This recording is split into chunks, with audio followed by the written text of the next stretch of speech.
Hello po mga idol. Nagulat nagulat ako nung pagdating namin doon sa may gate ng park at doon may sinasabi ng gwardiya na bawal daw pumasok doon yung aming sinasakyan na tricycle kasi bawal daw doon sa loob yung mga ganon yung mga pangpasahero sa sasakyan na hindi pwedeng tumuloy sa loob. Kaya kami ngayon ay naglalakad papasok doon sa park. Ganun pala ang patakaran dito, yan mga sasakyan ay hindi pinapayagang pumasok. Kaya talagang mapipilitan ka talaga maglalakad papasok sa loob Pero nakaka-excite naman maglakad kasi dito pa lamang sa bungad makikita mo yung magagandang tanawin. Yung bang para bang ang feeling mo naglalakad ka sa isang lugar sa probinsya na yung bang lalo na sa mga bandang bulubundukin lugar yung tinatawag na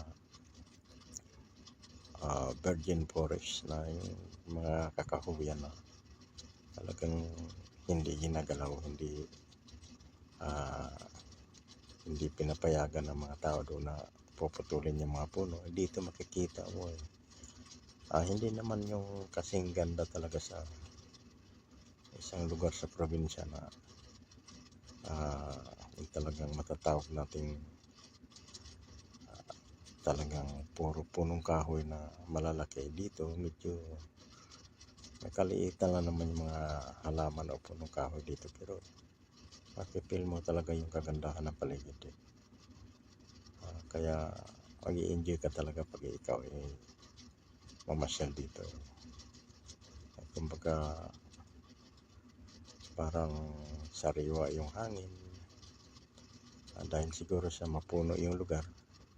Kaya itong lugar na ito ay talagang hindi dapat pabayaan kasi ito na nga lang yung natitira dito sa kamay nilaan, yung mga ilan na lang itong mga ganitong lugar na ating matatanaw dito sa gitna ng syudad kaya sana lalo pang pangangalagaan itong mga ganitong lugar para mayroon man lang tayong mapapasyalan lalo na sa ating mga kabataan na talagang dito pinanganak sa syudad o dito sa kamay nila yan lamang po.